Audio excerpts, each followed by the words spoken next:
नमस्कार साथियों, सार्थक पहल बदलाव हमसे में पुनः एक बार स्वागत है। और मैं सहायक प्राध्यापक शंकर सातनकर सार्थक पहल में आप सभी लोगों का हार्दिक अभिनंदन करता हूँ, स्वागत करता हूँ। चलो बने अर्थशास्त्री मुहिम के अंतर्गत आज हम लेके आए हैं फिस्कल पॉलिसी, राजकोषीय नीति। फिस्कल पॉलिसी कोई बताया जरा क्या होता है फिस्कल पॉलिसी? किसी ने कभी थोड़ा बहुत आधी रात में थोड़ा बहुत कुछ गुनगुनाया हो तो? दीक्षा,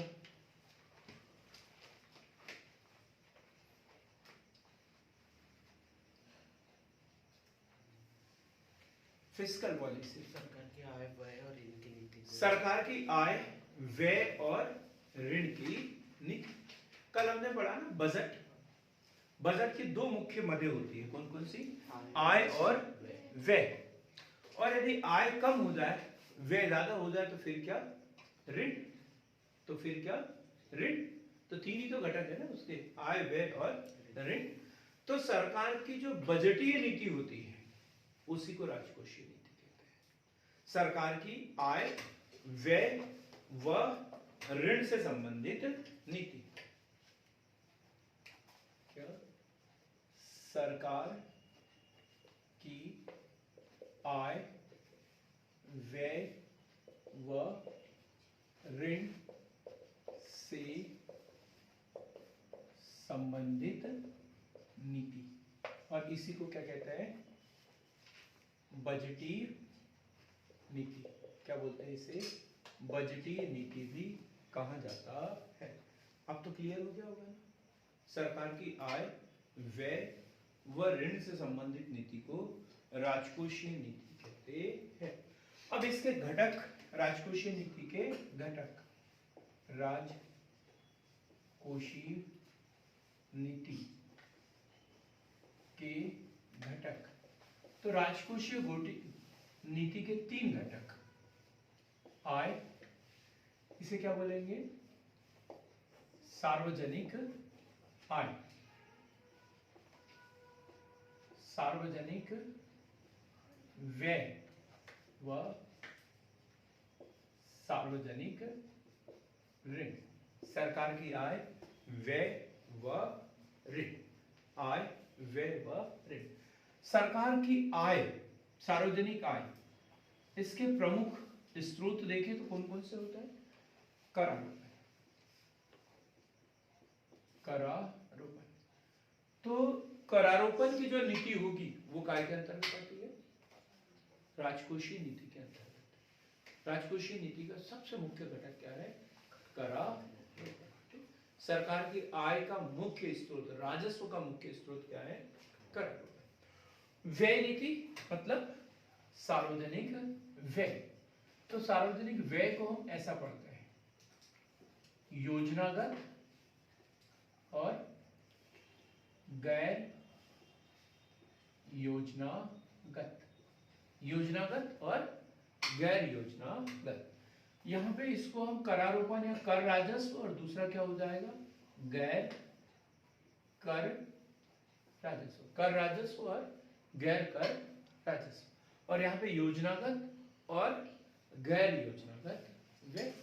फिर सार्वजनिक ऋण, या तो हम आंतरिक ले सकते हैं देश के अंदर, या विदेशों से ले सकते हैं, अंतरराष्ट्रीय वित्तीय संस्थाओं से ऋण ले सकते हैं। तो क्लियर हो गया? राजकोषीय नीति, सरकार की आय व्यय व ऋण से संबंधित नीति को फिस्कल पॉलिसी कहते हैं। अब सरकार आय कैसे प्राप्त करती है? करारोपण से और गैर कर राजस्व। करारोपण हमने पूरा पढ़ लिया। करारोपण मुख्य रूप से दो प्रकार का, डायरेक्ट और इनडायरेक्ट। डायरेक्ट में क्या? Income tax, income tax, gift tax, उपहार कर, निगम कर, निगम कर। अप्रत्यक्ष करों में जीएसटी।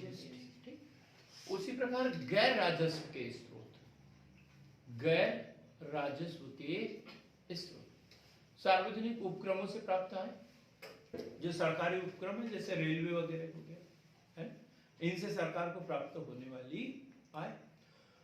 अनुदान, विदेशों से प्राप्त अनुदान, जैसे यूनेस्को वगैरह, यूनिसेफ है या WTO है, इनसे जो अनुदान वगैरह प्राप्त होते हैं वो अनुदान, जो ऋण वगैरह दिए हैं उनसे प्राप्त ब्याज, ऋणों से प्राप्त ब्याज, और सरकार कर लेती है, जैसे अभी सरकार कर रही है आय प्राप्ति के स्रोत क्या कर रही है सरकार, प्रॉपर्टी को बेच, विनिवेश, डिसइन्वेस्टमेंट, संपत्तियों के विक्रय से, विनिवेश करने से प्राप्त आय।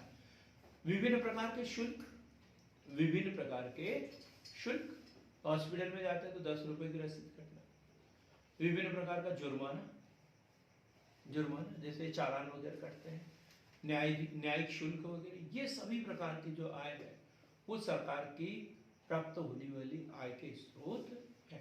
क्लियर हो गया पूरा।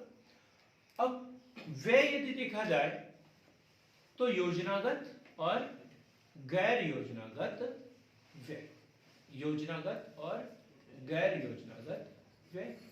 योजनागत क्या है?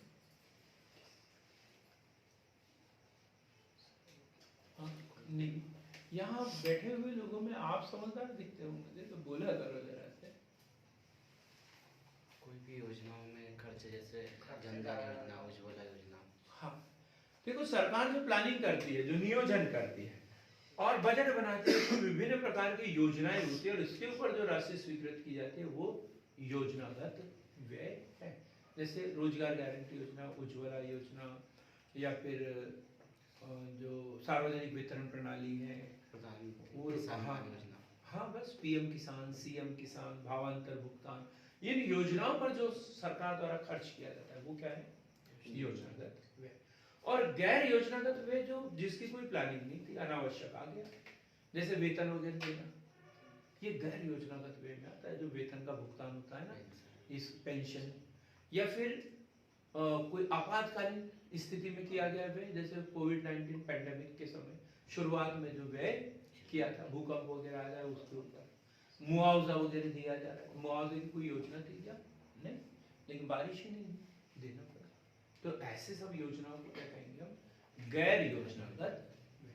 बात क्लियर होगी? कब तक क्लियर रहेगी? कल तक, हमेशा के लिए, कल भी कुछ होगा, ठीक? योजनागत और गैर योजनागत व्यय क्लियर हो गया। अब दो प्रकार की नीति है वैसे, एक मौद्रिक नीति और राजकोषीय नीति। तो मौद्रिक नीति मतलब मुद्रा की मात्रा को नियंत्रित करना, चलन में मुद्रा की मात्रा को नियंत्रित करना। तो इसका संचालन किसके द्वारा किया जाता है? मौद्रिक नीति ये इनसे पूछ रहा था। आपको इकोनॉमिक्स पढ़ने की सख्त आवश्यकता है। RBI के द्वारा, रिजर्व बैंक ऑफ इंडिया, वही तो ब्याज की दरें ये सब निर्धारित करता है ना, रिजर्व बैंक ऑफ इंडिया। उसी प्रकार ये भी मुद्रास्फीति को नियंत्रित करने वाला सबसे प्रमुख साधन है। मुद्रास्फीति को नियंत्रित करने वाला एक प्रमुख साधन है कौन सी? राजकोषीय नीति, फिस्कल पॉलिसी। लेकिन इसका संचालन कौन करता है? फिस्कल पॉलिसी का सरकार करती है। कौन करती है? सरकार। वित्त मंत्री, ये मंत्रालय है, वित्त विभाग है, ये इसे नियंत्रित करता है। क्लियर हो गई ना दोनों बात? तुलना भी कर ली हमने। अब ये राजकोषीय नीति कैसे मुद्रास्फीति को नियंत्रित करती है, एक समझने वाला क्वेश्चन है। राजकोषीय नीति मुद्रास्फीति को कैसे नियंत्रित करती है? कोई समझा है मुझे? राजकोषीय नीति मुद्रास्फीति को कैसे नियंत्रित करती है? कोई नहीं बोलेगा? और देखो, आप दोनों ने पढ़ा है, आपने पढ़ा होगा। ये लोग, इनसे ज्यादा उम्मीद नहीं करूंगा क्योंकि इन्होंने कभी पढ़ा नहीं है, पूरे साइंस वाले हैं। राजकोषीय नीति कैसे नियंत्रित करती है मुद्रास्फीति को? मुद्रास्फीति का मतलब क्या होता है? मुद्रा का मूल्य कम होना, मुद्रा का मूल्य गिरना और वस्तुओं की कीमतें बढ़ना, वस्तुओं की कीमतें बढ़ना है, मुद्रास्फीति। अब क्या लोग बाग वस्तुएं कब खरीदते हैं? जब उनके पास में पैसा होता है।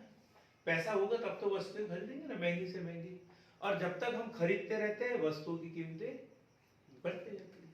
जब हम खरीदना बंद कर देंगे तो वस्तुओं की कीमतें कम हो जाएगी। जैसे टमाटर है, बाजार में 60 रुपए किलो बिकेगा, हम खरीदेंगे तो, और यदि बिका ही नहीं तो दूसरे दिन 50 बिकेगा, उसके बाद 40 हो जाएगा। जब हम नहीं खरीदेंगे तो उसकी कीमत गिरना स्वाभाविक सी बात है। तो हम जब तक खरीदेंगे तब तक उसकी कीमतें बढ़ती रहेगी। हो सकता है हमने 60 रुपए खरीद लिया तो अगले दिन 65 रुपए बेचने लग जाए, 70 रुपए बेचने लग जाए। अब क्या हुआ यहाँ पे, सरकार क्या करती है, सार्वजनिक आय। जब सरकार सार्वजनिक व्यय करती है, खर्च करती है, तो लोगों को क्या हो, आय प्राप्त होती है। जैसे रोड बनाने लग जाए, कितने मजदूरों को आय प्राप्त होगी। सीएम किसान, पीएम किसान की राशि दुगनी कर दी जाए, कितने लोगों को आय प्राप्त होगी। तो अब ये लोग जब पैसा मिलेगा तो कहाँ जाएंगे, सीधे लेके दुकान, मोबाइल चाहिए, मोटरसाइकिल चाहिए, ये चाहिए, वो चाहिए, सब खरीदेंगे, है।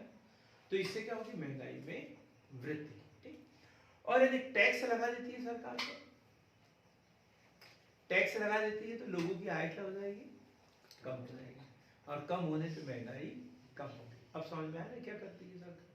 राजकोषीय नीति के माध्यम से मुद्रास्फीति को नियंत्रित करने के लिए क्या करती है। देखो, यदि मंदी की स्थिति में है और उसे निपटना है, मंदी को निपटना है, तो सार्वजनिक व्यय में वृद्धि कर देंगे और करों में कमी कर देंगे। बहुत बार ये क्वेश्चन पूछा है प्री में। मंदी से निपटने के लिए राजकोषीय नीति में क्या परिवर्तन किया जाता है, तो सार्वजनिक व्यय में वृद्धि कर देंगे। इतना सरकार ऋण लेगी विदेशों से और खर्च करते जाएगी, निःशुल्क लोगों को पैसा वगैरह बांटते जाएगी, ताकि वो वस्तुएं खरीदे। वस्तुएं खरीदेंगे तो कारखाने बनेंगे, कारखाने में वस्तुएं बनेगी, लोगों को काम मिलेगा और धीरे धीरे अर्थव्यवस्था पटरी पे आ जाएगी। जैसे अभी कोविड-19 के समय यही किया ना, 10-10 हजार दिए, 5-5 हजार दिए, जैसे थोड़े थोड़े पैसे सरकार ने दे दिए। वो एक बहाना था कि तुम कोई रोजगार शुरू करो, कुछ नहीं था। अर्थव्यवस्था को क्या करना था, पटरी पे लाना था। तो ऐसे इसमें क्या, जब मंदी की स्थिति होती है तो सार्वजनिक व्यय में वृद्धि कर दी जाती है, और जब मुद्रास्फीति हो और उसे निपटना हो तो सार्वजनिक व्यय में कमी कर दी जाती है। क्लियर हो गया ना? एक अस्त्र हो गया उपयोग हमारा, सार्वजनिक व्यय है। मंदी की स्थिति में व्यय में वृद्धि की जाती है और मुद्रास्फीति को नियंत्रित करने के लिए सार्वजनिक व्यय में कमी की जाती है। अब हम दूसरे अस्त्र को देखते हैं और वह है सार्वजनिक आय। यदि मंदी से निपटना है तो करों में कमी कर देंगे, और मुद्रास्फीति से निपटना है तो करों में वृद्धि कर देंगे, टैक्स में वृद्धि कर देंगे। बाकी कुछ बोलना चाह रहे हैं? नहीं? हाँ, ठीक। अब हम देखते हैं इसके उद्देश्य क्या है, राजकोषीय नीति के उद्देश्य, फिस्कल पॉलिसी के उद्देश्य क्या है। तो वही बजट के जो उद्देश्य है वही के वही रहेगा। पूंजी निर्माण करना, पूंजी निर्माण करना। अब पूंजी निर्माण, ये तो सबको पता हो गया होगा, पूंजी का उत्पादन कार्य में प्रयोग करना, बड़ी बड़ी मशीनरी वगैरह तैयार करना, एक पूंजी निर्माण कहलाता है। बड़े बड़े उद्योगों की स्थापना करना, बड़ी बड़ी परियोजनाएं बनाना, ये पूंजी निर्माण है। अब क्या करेगी सरकार, व्यय करती है, सार्वजनिक व्यय करती है। तो व्यय जो व्यय होता है वो योजनागत और गैर योजनागत तो होता है, लेकिन कल हमने क्या पढ़ाया था, उत्पादक और अनुत्पादक, ये भी बताया था। व्यय दो प्रकार का होता है, उत्पादक और अनुत्पादक। उत्पादक व्यय वो होता है जिसके खर्च करने पर पूंजी का निर्माण हो और सरकार को बाद में उससे बहुत अधिक आय प्राप्त हो, चाहे मानव पूंजी निर्माण क्यों ना हो, जैसे इन्होंने बोला था, है?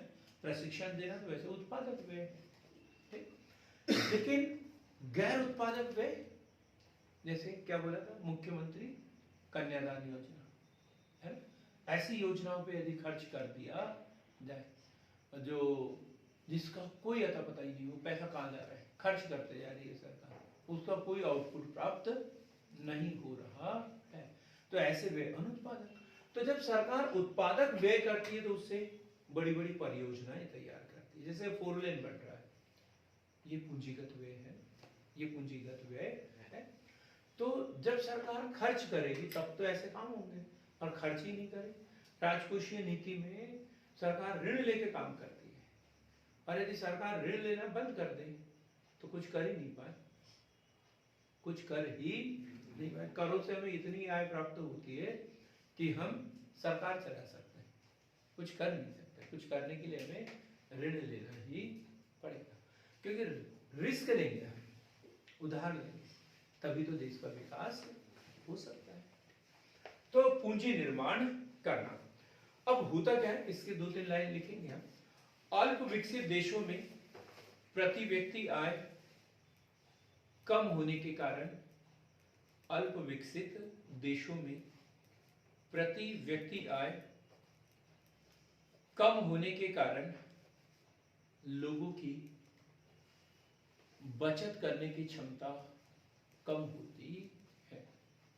लोगों की बचत करने की क्षमता कम होती है। बड़े दिलेर होते हैं गरीब लोग। क्या होता है हेमलता?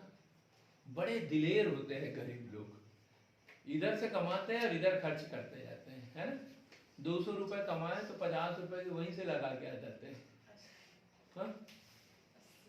80 रुपए की हमें नहीं पता, 80 रुपए वहीं से लगा के आ जाते हैं। 120 रुपए और कुछ चखना वखना काय में 20 रुपए उसमें खर्च कर देते हैं। 100 रुपए बचते हैं तो वो घर तक पता नहीं आते कि नहीं आते। और ऐसे लोग सेव और ये और वो सब भजिया समोसे दुकान का ज्यादा खाते हैं, है? दिलेर लोग होते हैं, इनको कल की चिंता नहीं रहती, तो बचाएंगे क्या वो। और यही स्थिति है। और जिसके पास में पैसा है वो खर्च भी नहीं करता, बचाते रहता है, वो जीवन भर बचाते ही रहता है। हर सुख से वो महरूम, कोई सुख वो नहीं भोगता, उसे पैसे में ही आनंद पूछता है। तो अल्प विकसित देशों में प्रति व्यक्ति आय कम होने से बचत कम होती है, या बचत करने की क्षमता कम होती है, जिससे पूंजी निर्माण की दर निम्न होती है। पूंजी निर्माण की दर निम्न होती है। सरकार राजकोषीय नीति के माध्यम से, सरकार राजकोषीय नीति के माध्यम से सार्वजनिक व्यय में वृद्धि कर पूंजी निर्माण की दर में वृद्धि करती है। पूंजी निर्माण की दर में वृद्धि करती है। फिर है राष्ट्रीय आय में वृद्धि। राष्ट्रीय आय में वृद्धि। राष्ट्रीय आय में वृद्धि। राष्ट्रीय आय क्या होता है संजय? राष्ट्रीय आय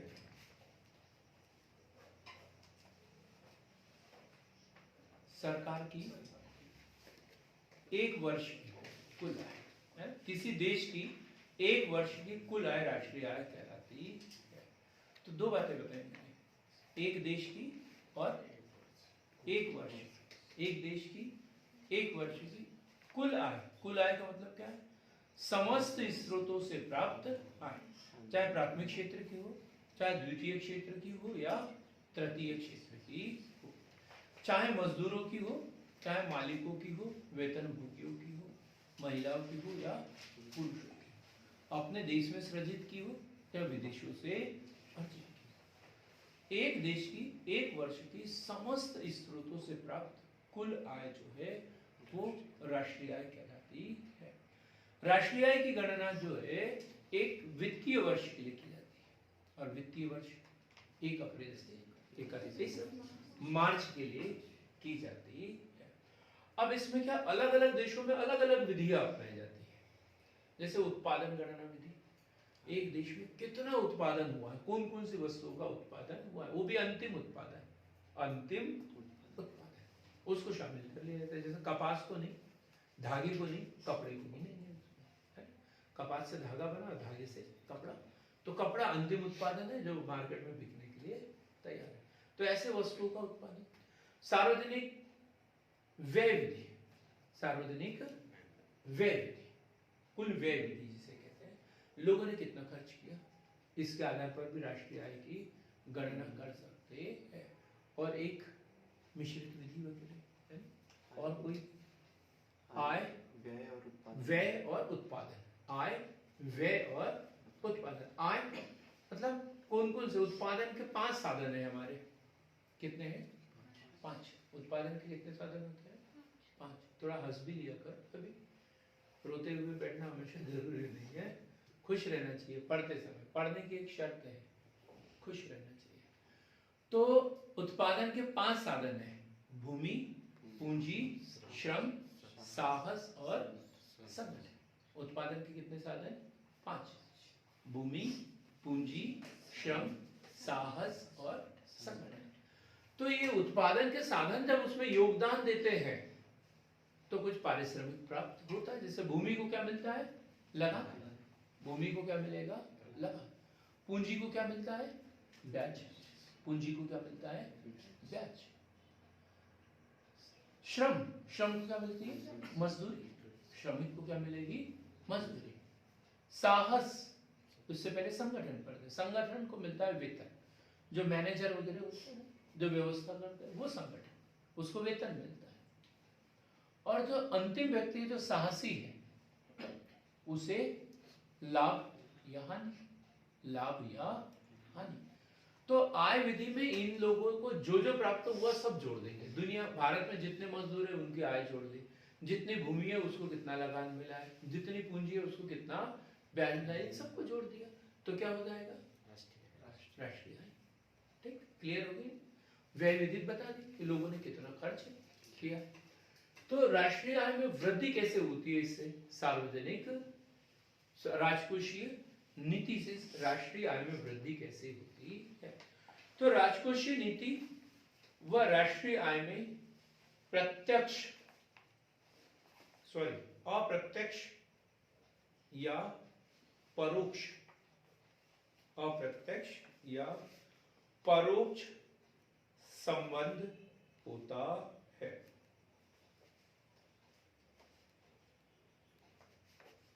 अब क्या करेंगे? करारोपण करेंगे। सरकार क्या करती है? टैक्स लगाती है और आय प्राप्त करती है। उससे आय नहीं बढ़ती, सिर्फ टैक्स लगा के सरकार आय प्राप्त कर लेती है, वास्तव में उससे आय नहीं बढ़ती। आय कब बढ़ती है? आय कब बढ़ती है? प्रति व्यक्ति आय में वृद्धि होने पर। आय तब बढ़ेगी जब वो करारोपण से प्राप्त आय का हम विनियोग करेंगे, उससे आय बढ़ेगी। यदि कोई व्यक्ति सोचे कि मैं रात दिन काम करूंगा, रात दिन काम करूंगा, लखपति बन जाऊंगा, तो बिल्कुल संभव नहीं है। काम करके व्यक्ति रोजी रोटी का जुगाड़ लगा सकता है। यदि किसी को लखपति बनना है तो इन्वेस्ट करना पड़ेगा, थोड़ी थोड़ी बचतें करके निवेश हमें कहीं ना कहीं करना पड़ेगा। काम करके थक जाएंगे, हम सो जाएंगे, लेकिन जो हमने निवेश किया हुआ पैसा है वो 24 घंटे मार्केट में दौड़ता रहेगा और हमारे लिए पैसे कमा के लाता रहेगा। ये एक सफल व्यक्ति की पहचान होती है कि वो काम कम करता है, दिमाग का इस्तेमाल ज्यादा करता है। नहीं तो लोग बात क्या करते हैं? सिर्फ काम करते हैं, काम करते हैं, बचा वो पैसा घर में रखेंगे, ये करेंगे, वो करेंगे, वो लोग कभी सक्सेस नहीं हो सकते। तो अब सरकार भी करारोपण से प्राप्त आय को यदि इन्वेस्ट करेगी, निवेश करेगी, उत्पादन कार्य में प्रयोग करेगी, तो ही सरकार की आय में वृद्धि हो सकती है। इसलिए अप्रत्यक्ष संबंध बताया, परोक्ष, डायरेक्ट बताया क्या? नहीं। डायरेक्ट तो ये होता है कि टैक्स लगा दो और आय प्राप्त कर लो, जैसे मुगल काल में होता था, सल्तनत काल में होता था, तो वो गलत, वो क्या है? गलत। फिर देश में निजी उद्यमकर्ताओं को, देश के निजी उद्यमकर्ताओं को कर से छूट देकर, क्या देश के निजी उद्यमकर्ताओं को कर से छूट देकर अथवा वित्तीय सहायता देकर, ये भी एक उपाय हो सकता है, ये भी एक उपाय राजकोषीय नीति है, ये महत्व है इसका। भाई यदि हम निजी उद्यम करता है, यदि शुरुआत कर रहा है कोई, अमरदीप बड़े घूर रहे थे, बोले कैसा भी तो पता नहीं अब सही हुआ है, पहले सही था निजी। अब क्या हुआ, निजी उद्यम करता शुरुआत कर रहे हैं कि हम ऐसा करेंगे, हम ऐसा करेंगे, और सरकार ने उसके ऊपर टैक्स लगा दिया, जितना कमाया था चला गया उसका, वो दुकान बंद कर देगा, बोलेगा कोई मतलब नहीं है, ठीक। और यदि उससे करों से छूट दे दी जाए, सरकार उसे अनुदान दे दे, तो फिर क्या करेगा वो, प्रोग्रेस करेगा, है। तो ये, और ये सब काय के अंतर्गत आता है, राजकोषीय नीति के अंतर्गत। अनुदान देना, छूट देना, करों में वृद्धि करना, कमी करना, ये राजकोषीय नीति के उपकरण है। तो इसके माध्यम से वित्तीय सहायता देकर उन्हें प्रोत्साहित कर सकती है। धन व आय के वितरण की असमानता को कम करना, धन व आय के वितरण की असमानता को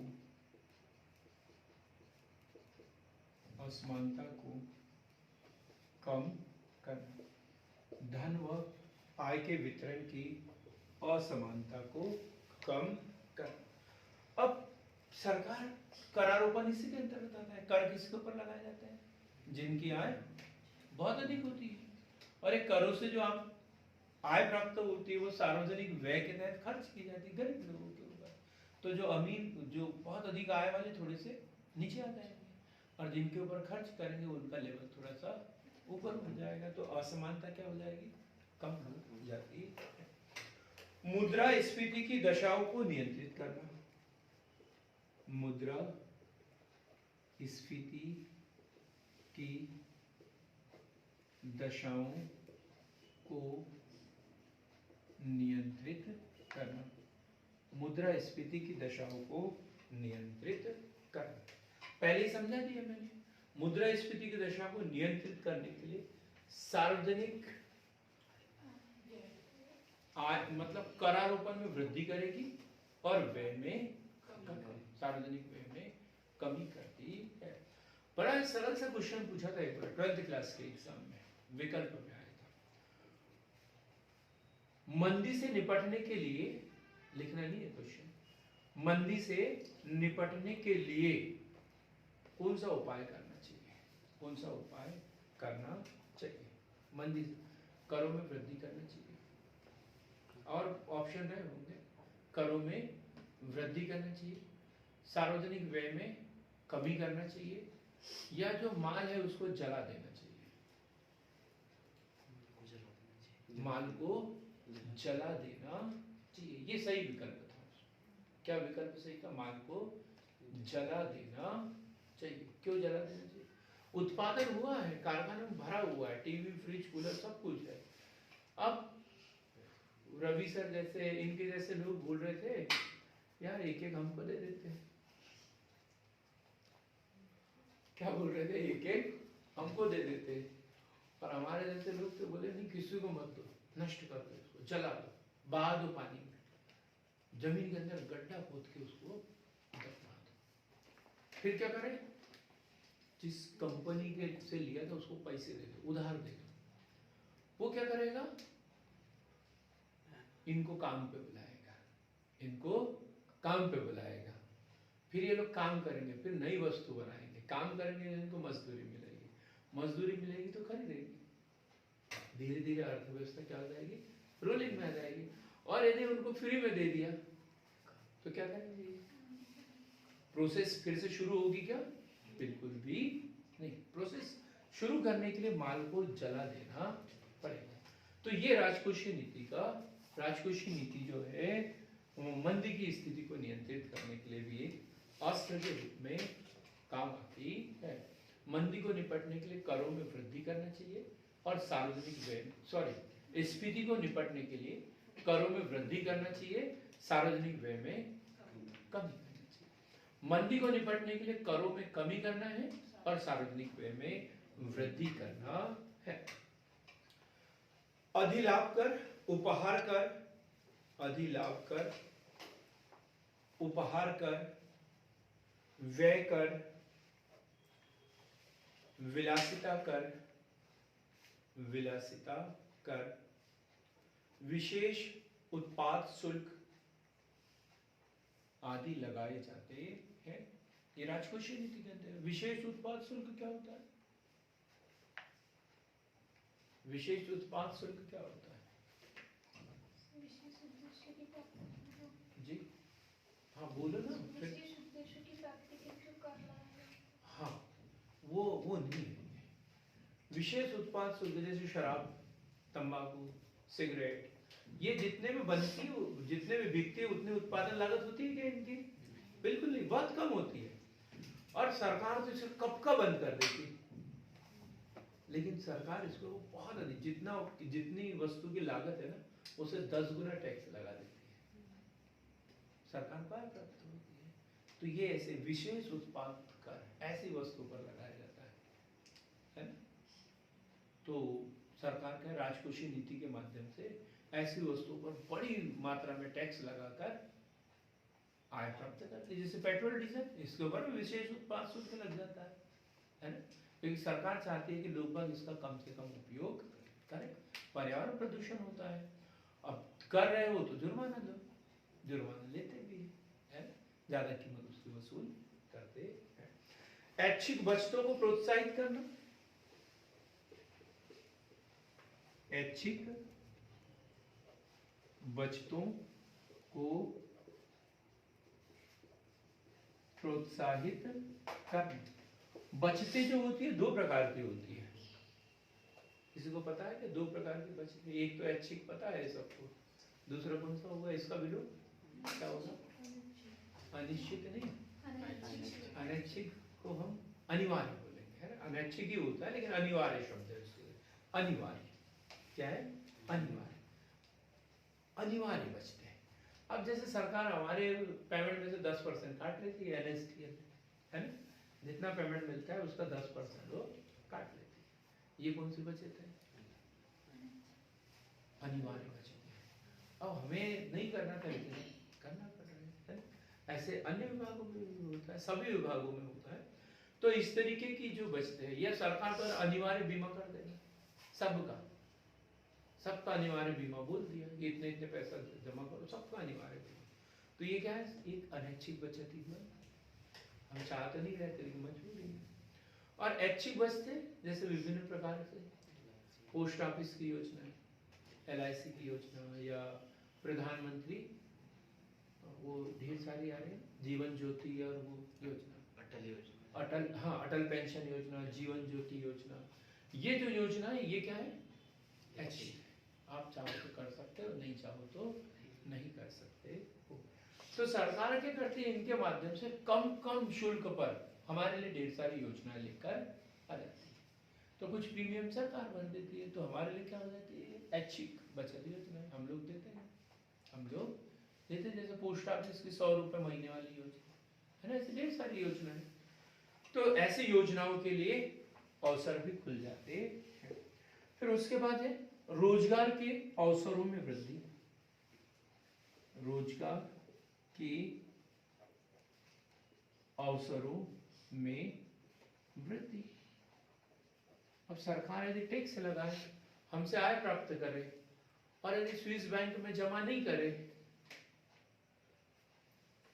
चुनाव में खर्च ना करे वो पैसा, और जन कल्याण के कार्यों पर करे, तो विभिन्न प्रकार के उद्योगों के डाल सकती है और उससे कई लोगों को रोजगार मिल सकता है। लेकिन भ्रष्टाचार के कारण कभी कभी इसका दुरुपयोग हो जाता है। तो हमारे यहाँ के पैसों के भरोसे दूसरे देश फलते फूलते रहते हैं और हम लोग यहाँ गरीबी की रेखा के नीचे जीवन यापन करते रहते हैं। तो रोजगार के अवसरों में वृद्धि। अब इसकी कठिनाई क्या है? राजकोषीय नीति की कठिनाई क्या है? अब अभी तक तो ऐसा लग रहा होगा यार राजकोषीय नीति लागू कर दे तो हम लोगों का सबका भला हो जाएगा, ऐसा लग रहा होगा। लेकिन चल तो रही है, कुछ कमियां है इसमें, खामियां है। उचित कर प्रणाली का अभाव, उचित कर प्रणाली का अभाव, उचित कर प्रणाली का अभाव। उचित कर प्रणाली का, भारत में टैक्स है, विभिन्न प्रकार के टैक्स है, कल हमने की ना समीक्षा, अच्छाई भी है, कुछ कमियां भी है, ठीक। तो ये उचित कर प्रणाली जैसी चाहिए वैसी नहीं है, ये बोलना चाह रहे हैं। कैसी चाहिए हमें तो नहीं पता, कैसी चाहिए हमें नहीं पता, बस जैसे चाहिए वैसी नहीं है, क्योंकि कर प्रणाली कैसे भी हो कुछ ना कुछ कमियां उसमें रहती ही है। अमौद्रिक क्षेत्र का विकास, अमौद्रिक क्षेत्र का विकास मतलब बिना मुद्रा के लेन देन हो जाना, वो अमौद्रिक क्षेत्र कहलाता। ना उस सरकार के दायरे में कभी आते ही नहीं हो, ना टैक्स देते हैं सरकार को, ना कुछ, जैसे उधर ही उत्पादन हुआ, उधर के उधर बिक गया, है ना। कालाबाजारी कर लेते हैं कई लोग, मार्केट तक आने ही नहीं देते हैं। तो फिर क्या हुआ, जैसे जमीन बेनामी संपत्ति होता है ना, बेनामी संपत्ति, बेनामी संपत्ति, जैसे अब इनकी जमीन है, संजय देखा है आपने, संजय की जमीन है, ठीक। अब उसे बेचना है, अब वो बेचने के लिए जाएं तो रजिस्ट्रार को, वहां रजिस्ट्रार ऑफिस जाना पड़ेगा और वहां पे शुल्क देना पड़ेगा। अमरदीप ने खरीद लिया, ठीक है यार, चलेगा। किसी और की संपत्ति किसी और के नाम पे चल रही है, अरबों रुपए की संपत्ति है, इसे बेनामी संपत्ति कहते हैं। मालिक कोई और है और नाम किसी और की रहती है, ऐसी संपत्तियां रहती है। और बार बार खरीदी बिक्री उधर ही उधर होती रहती, सरकार तक आती ही नहीं, कितना टैक्स का नुकसान होता है। ये है अमौद्रिक क्षेत्र। कई बिजनेस ऐसे जो लेन देन हो जाते हैं, खरीदी बिक्री होती रहती है, लेकिन मुद्रा में नहीं होती, आपस में लेन देन हो जाता है, अमौद्रिक क्षेत्र। जो ठेकेदारी प्रथा में जो मजदूर वगैरह काम करते हैं, इसको कोई अकाउंट नहीं, कोई कुछ नहीं, कितनी मजदूरी दे रहे हैं, कितना बताया, सरकार से कितना ले रहे हैं, कुछ नहीं पता। वाउचर पे सिग्नेचर करवा लेते 200 रुपये रोज के हिसाब से और दे देते 60 रुपये। ये अब उसका बैंक खाता नहीं खुल पाते, क्यों? बैंक में खाता खुलवाएंगे तो उसको पता चल जाएगा इनके खातों में इतना पैसा आता है। ये अमौद्रिक क्षेत्र का विकास। आय व्यय के आंकड़ों का अभाव, आय व्यय के आंकड़ों का अभाव, आय व्यय के आंकड़ों का अभाव। सरकार को कितनी आय प्राप्त हो रही, मतलब व्यक्तियों को कितनी आय हो रही है, हम सही से जानकारी देते ही, जैसे इन्होंने बताया था कल, है ना। तो ऐसे कई लोग हैं जो कभी अपनी आय बताते ही नहीं है, सही से नहीं बताते, बस सरकारी कर्मचारी है, पिसाता है बेचारा, है। 6 लाख हो गया, वो देना पड़ेगा इतना टैक्स, और उनके घर में जो दूसरे लोग इधर उधर से हैं, वो महीने के कमाते हैं 2-2 लाख 3-3 लाख, वो उनके ऊपर कोई टैक्स नहीं, कोई टैक्स नहीं। बोलते नकद में लेंगे पेमेंट, अकाउंट में नहीं लेंगे, अकाउंट में नहीं लेंगे। ऐसा होता है, लोहा खरीदने के लिए जाओ, सीमेंट खरीदने के लिए जाओ, तो बोलते हैं कि नगद में लोगे तो ये भाव, मतलब कैश दोगे तो पहले अकाउंट में जमा करोगे तो ये भाव लगेगा, तो कैसे टैक्स लगेगा उनके ऊपर, कैसे टैक्स के दायरे में आएंगे। तो ये है आय व्यय के आंकड़ों का अभाव। एक तो सही जानकारी नहीं देते, और कई लोग ऐसे जिनको पता ही नहीं कि इसकी जानकारी भी देना पड़ता है, कई लोगों को पता ही नहीं है। राजनीतिक दलों द्वारा जनता को गुमराह करना, राजनीतिक दलों द्वारा जनता को गुमराह करना, राजनीतिक दलों द्वारा जनता को गुमराह करना। ढेर सारी योजनाएं वगैरह कब आती है और कब चल जाती है हमें पता ही नहीं। चुनाव जब होने वाले हैं तो देखो कितनी सारी वैकेंसियां घूम रही है इधर उधर, कभी इस खिड़की से आ रही, कभी इधर से आ रही, कभी इधर, ढेर सारी वैकेंसी आ रही है। भर्ती किसकी होगी, कब होगी, क्या होगी, किसी को नहीं पता, बस वैकेंसी आ रही, चलो लगे दौड़ लगा। कोई बोल रहा है कि सेट होगा, और ऐसे कि एक कमेटी बन गई जो सेट का आयोजन करने वाली है। दूसरे दिन मंत्री जी नाराज हो रहे हैं, बोलते तुमने अभी तक ज्ञापन जारी क्यों नहीं किया असिस्टेंट प्रोफेसर का। होता है ना, रवि सर अच्छे से भुक्त को भी बेचारे गाँव अंदर ही अंदर जा रहे हैं, लेकिन वैकेंसी है कि आ ही नहीं रही है। आदमी बूढ़े हो गए लोग पढ़ते पढ़ते, लेकिन वैकेंसी नहीं आ रही है। तो ये गुमराह करने वाली स्थिति है ना। उनको प्रशिक्षण के नाम पे इधर उधर कुछ भी लॉलीपॉप पकड़ा जाए है। प्रधानमंत्री मुद्रा योजना कितने की? 50,000। हाँ? तीन तरीके की है। तो 50,000 में कौन सा बिजनेस शुरू हो जाएगा? तो पकोड़े की दुकान खोल लो, कोई बुराई नहीं है। सब लोग खोल ले अपन पकोड़े की दुकान, अपने घर में खोल लेते हैं, एक दूसरे को खिलाएंगे। समझ में नहीं आता क्या चाहते क्या है ना। तो राजनीतिक दलों द्वारा जनता को गुमराह करना, राजनीतिक दलों द्वारा जनता को गुमराह करना। भ्रष्टाचार व कर चोरी, भ्रष्टाचार व कर चोरी, भ्रष्टाचार व कर चोरी। भ्रष्टाचार हो रहा है, कर चोरी, लोग कर देते ही नहीं। अब कुछ सीमाएं हैं इसकी, उसको ऐसे ही हम पढ़ लेते हैं, कोई बड़ी बात नहीं। मेंस का क्वेश्चन है, मैं पहले ही पता है। प्री का क्वेश्चन हमने शुरू में ही पढ़ लिया, 2-3 क्वेश्चन थे। प्री के कौन से? राजकोषीय नीति क्या है, राजकोषीय नीति के प्रमुख घटक कौन कौन से, राजकोषीय नीति का संचालन कौन करता है, मुद्रास्फीति को नियंत्रित करने के लिए क्या करना चाहिए, मुद्रा संकुचन या मंदी को निपटने के लिए क्या करना चाहिए। ये प्री के क्वेश्चन है। बाकी ये मेंस का क्वेश्चन है, 100% आएगा। क्वेश्चन का रूप बदल जाएगा। भारत में राजकोषीय नीति की प्रमुख सीमाएं लिखी, तो फिर ये लिखेंगे। भारत में राजकोषीय नीति की कमियां लिखी, तो ये लिखेंगे। भारत में जो है लगातार वित्तीय भार बढ़ रहा है, क्यों? तो हम ये कारण लिखेंगे। वित्तीय भार मतलब ऋणों की मात्रा लगातार बढ़ती जा रही है, तो उसमें ये सब लिखेंगे। जब भी इससे संबंधित कोई क्वेश्चन आता है तो यही कहीं से हमें उत्तर ढूंढना है। ज्यादा हम ऐसे उम्मीद नहीं कर सकते कि जैसा हमने पढ़ा है सीधा से सीधा ऐसे ही क्वेश्चन बन जाए। ये क्वेश्चन एमए में बनेगा जैसा का वैसा, बीए में बनेगा जैसा का वैसा, 12वीं में बनेगा जैसा का वैसा, लेकिन पीएससी में थोड़ा सा घुमा फिरा के पूछेंगे, उत्तर यही रहेगा, प्रश्न दूसरा रहेगा। ठीक। अब सीमाएं यदि देखें राजकोषीय नीति की, तो अनावश्यक प्रशासनिक विलंब का पाया जाना, अनावश्यक प्रशासनिक विलंब का पाया जाना। एक शब्द है दीक्षा, दीक्षा शब्द नहीं है, आपसे पूछ रहा हूं।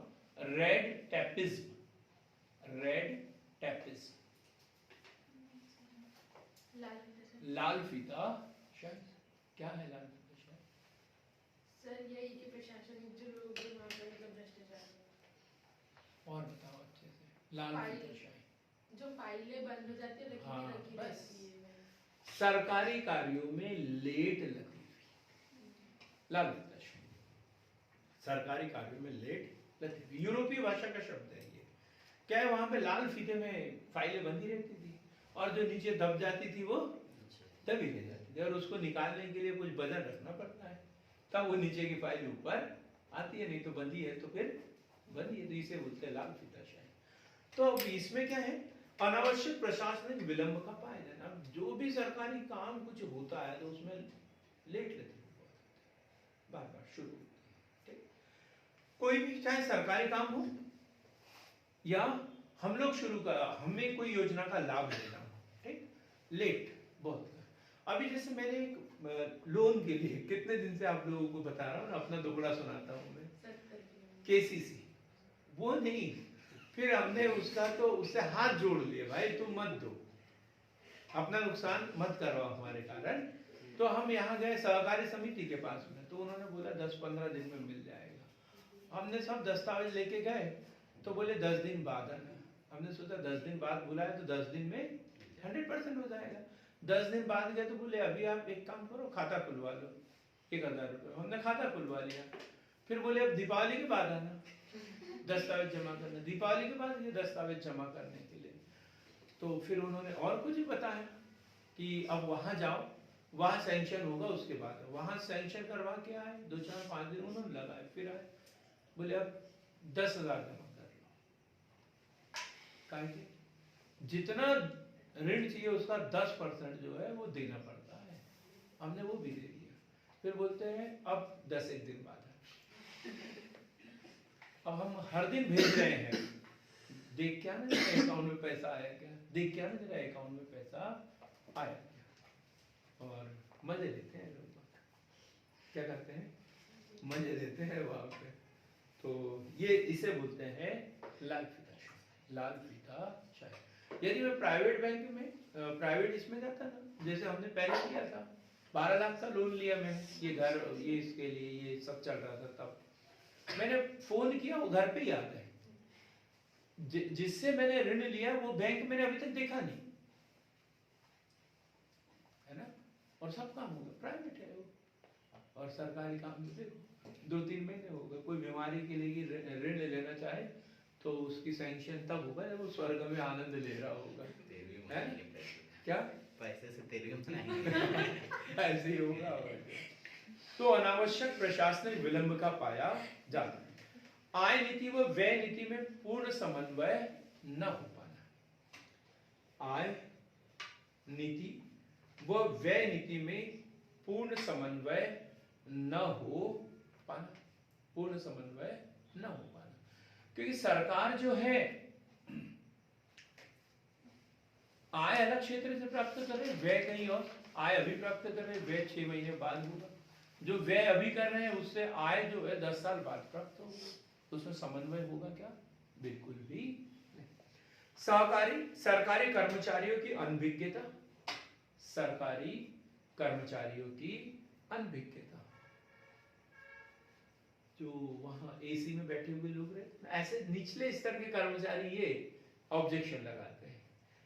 एसी में जो बैठे हुए कर्मचारी रहते कुछ भी थोपते रहते, बोलते हैं समझता नहीं कुछ नहीं, हमारे ऊपर कुछ भी दे देते। जैसे ऐप से अटेंडेंस लगाओ, थंब इम्प्रेशन लगाओ, बच्चों को जैसे कॉलेज में बच्चों की जो एंट्री है वो उससे करो, बायोमेट्रिक से करो।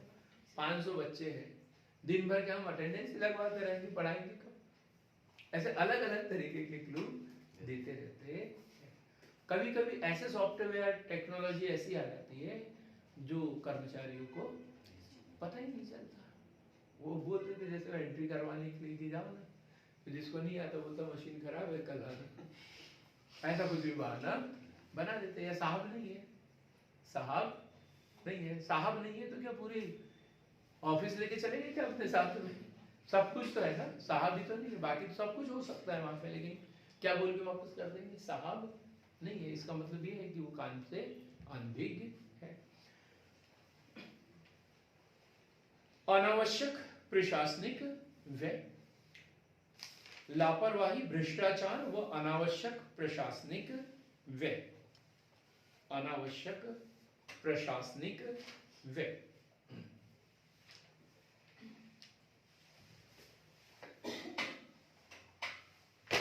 अब इसकी कड़ी जो है हम पहले से पढ़ चुके हैं। मुख्य जो राजकोषीय घटक, राजकोषीय नीति का जो घटक वो है बजट। वो क्या है? बजट। बजट में क्या आता है? सार्वजनिक आय, सार्वजनिक व्यय और सार्वजनिक ऋण। तो अभी हमने एक सामान्य से सार्वजनिक राजकोषीय नीति पढ़ा। अब हम थोड़ा सा कठिन स्तर पे जाएंगे और देखेंगे बजटीय नीति। बजटीय नीति में देखेंगे घाटे का बजट, और घाटे के बजट में देखेंगे विभिन्न प्रकार के घाटे कौन कौन से होते हैं। ये मेंस के क्वेश्चन रहेंगे, प्री के भी क्वेश्चन रहेंगे। तो तब तक के लिए बहुत बहुत धन्यवाद। मिलते हैं एक और बेहतर क्लास के साथ।